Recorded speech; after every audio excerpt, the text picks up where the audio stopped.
베드로후서 1장 12절에서 21절. 사랑하는 손녀 조이에게 할아버지는 이제 곧 하나님 곁으로 갈 날이 다가왔다는 걸 알고 있단다. 그래서 네가 이 진리 안에 굳게 서 있기를 바라는 마음으로 이 마지막 편지를 쓴다. 우리는 예수님의 크신 능력과 다시 오심을 세상 사람들이 지어낸 꾸며낸 이야기로 전한 게 아니란다.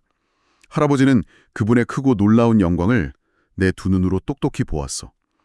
아주 높은 산에서 빛나는 모습으로 변하셨을 때 하늘에서 이는 내 사랑하는 아들이요 내 기뻐하는 자라 하시는 하나님의 음성도 똑똑히 들었지. 하지만 조이야, 우리에게는 내가 산에서 본 그 기적보다 훨씬 더 확실하고 든든한 것이 있단다.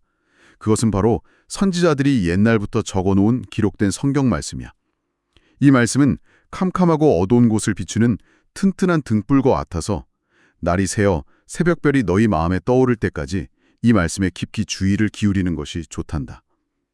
성경의 모든 예언은 사람들이 자기 마음대로, 자기 생각대로 지어낸 것이 절대 아니란다. 오직 성령님의 감동하심을 받은 사람들이 하나님께 받아서 그대로 적은 거란다. 어두운 세상을 살아가면서 이 편지의 말씀을 늘 잊지 말고 기억하렴.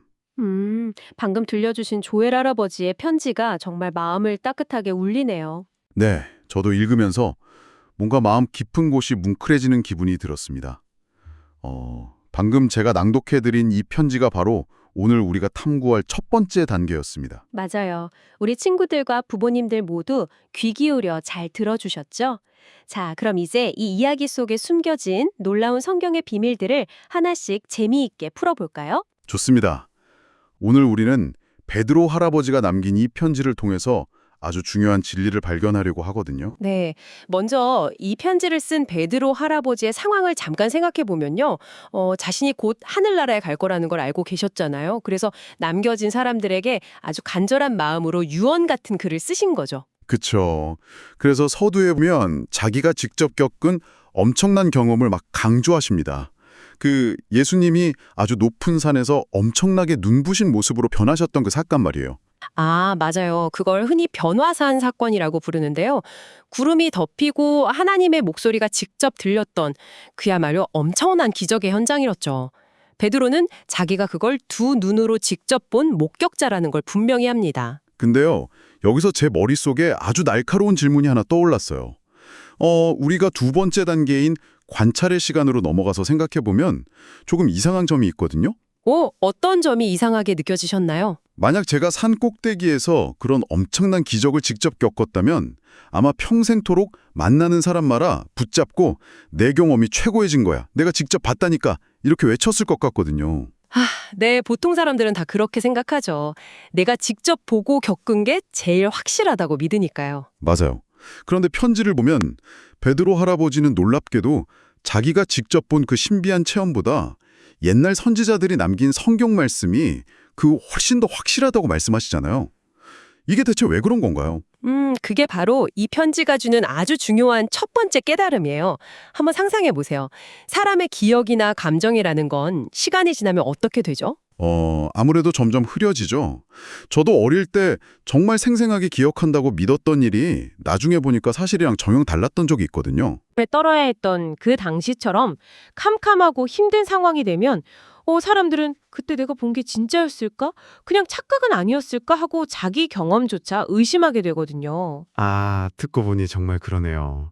아무리 강렬한 경험이라도 내 마음이 약해지면 흔들릴 수밖에 없겠어요. 네, 베드로 할아버지도 인간의 그런 연약한 마음을 너무나 잘 알고 계셨던 거예요.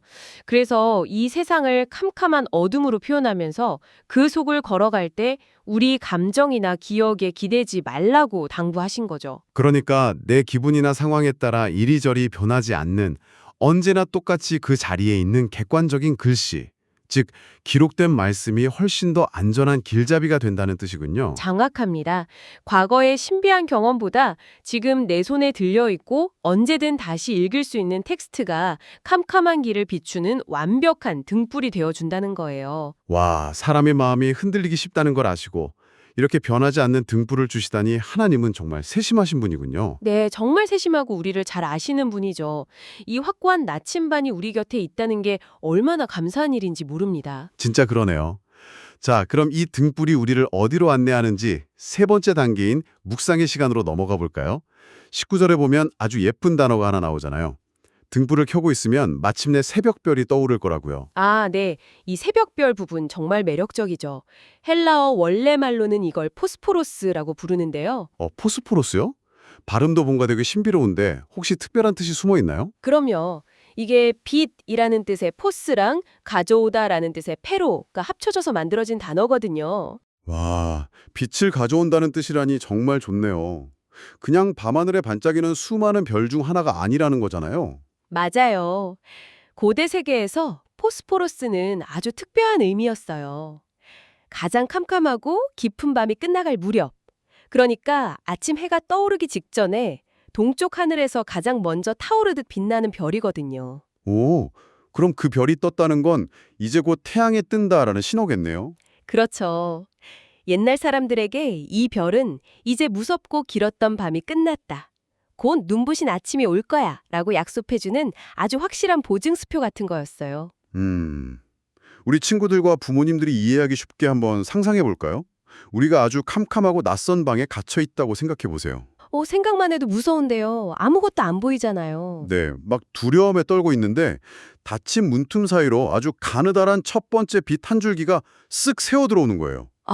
그 빛을 보는 순간 네, 그 첫 빛을 보는 순간 우리는 아침에 왔구나, 이제 살았다 하고 마음속에 두려움이 싹 사라지잖아요. 바로 그 빛 한 줄기가 포스포러스인 거예요. 와, 정말 시각적으로 확 와닿는 완벽한 비유네요. 맞아요. 우리가 성경 말씀이라는 작은 등불을 켜두고 그 글씨들에 집중하다 보면 어느 순간 그 말씀이 내 마음속에서 살아 움직이기 시작하거든요. 글씨가 살아 움직인다고요? 네. 그냥 종이에 적힌 죽은 글씨가 아니라 아하 하고 큰 깨달음이 오면서 내 마음속에 어둠을 몰아내는 환한 빛, 즉 예수님이라는 새벽별이 떠오르게 된다는 뜻이에요. 그러니까 텍스트를 무작정 달달 외우는 게 목적이 아니라 말씀을 읽는 과정을 통해서 내 마음속에 빛을 모셔오는 거군요. 정말 경이로운 통찰입니다. 네, 말씀이 우리 내면의 영적인 아침을 불러오는 통로가 되어주는 셈이죠. 그런데 전문가님, 여기서 약간 삐딱한 질문 하나 드려도 될까요?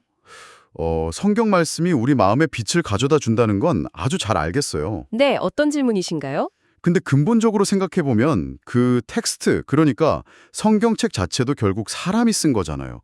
인간이 쓴 글인데 어떻게 오류가 없다고 확신할 수 있죠? 21절이 바로 그 아주 중요한 문제를 다루고 있습니다. 성경은 사람이 자기 생각대로 지어낸 게 아니라 성령님의 감동을 받은 사람들이 적었다고 분명히 말씀하고 있거든요. 근데 감동을 받았다는 표현은 익숙한데 이게 정확히 어떤 방식으로 이루어진 건가요? 작가들이 로봇처럼 가만히 앉아서 기계적으로 받아쓰기를 한 건가요? 많은 분들이 그렇게 오해하시는데요. 여기서 감동을 받았다로 번역된 헬라어 원어가 페로메노이라는 아주 재미있는 단어예요. 페로메노이요? 잠깐만요. 아까 새벽별 포스포러스를 설명하실 때 빛을 가져온다고 할 때 쓰인 페로랑 뭔가 발음이 비슷한데요? 눈썰미가 대단하십니다. 맞아요. 두 단어 모두 페로라는 같은 뿌리에서 나온 가족이에요. 그런데 이 페로메노이는 옛날에 바다를 누비던 선원들이 쓰던 전문 항해 용어였어요. 항해 농어요? 배를 탈 때 쓰는 말이라는 거군요. 네, 돛을 활짝 편 배가 아주 강력하고 깡빵한 바람에 밀려서 바다를 슉슉 가르며 나아가는 모습, 즉 바람에 실려가는 상태를 뜻할 때 쓰는 말이었어요. 와, 돛담배가 바람을 탄다고요? 이거 진짜 엄청난 비유네요. 그럼 받아쓰기를 한 게 아니라는 말이 확 이해가 돼요. 배마다 자기만의 모양이 있고 돛의 크기도 다 다르잖아요. 바로 그겁니다. 성경을 쓴 사람들도 각자의 성격, 직업, 살아온 배경이 다 달랐어요. 베드로는 투박한 어부의 모양이었을 거고 다른 작가들은 또 다른 모양의 배였겠죠. 아하, 그러니까 작가들의 지식이나 개성이라는 돛을 활짝 펼치고 적극적으로 항해를 하지만 그 배를 앞으로 밀어주고 정확한 목적지로 이끄는 보이지 않는 힘은 바로 성령님의 바람이었다는 거군요. 완벽하게 정리해 주셨네요. 인간의 개성을 부수지 않고 그대로 도추로 사용하시면서도 완벽한 진리의 방향으로 부드럽고 강력하게 이끄신 거예요.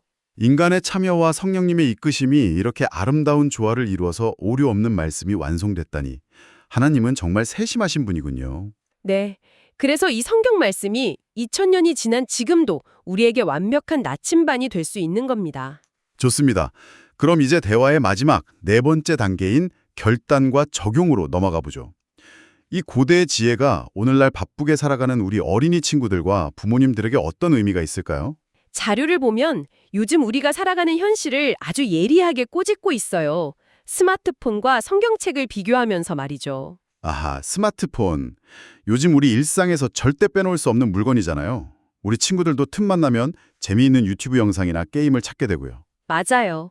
정보가 너무 많아서 오히려 진짜 진리가 뭔지 알기 힘든 시대가 되었어요. 밝아 보이지만 사실은 더 캄캄하고 어두러운 밤인 셈이죠. 그렇네요.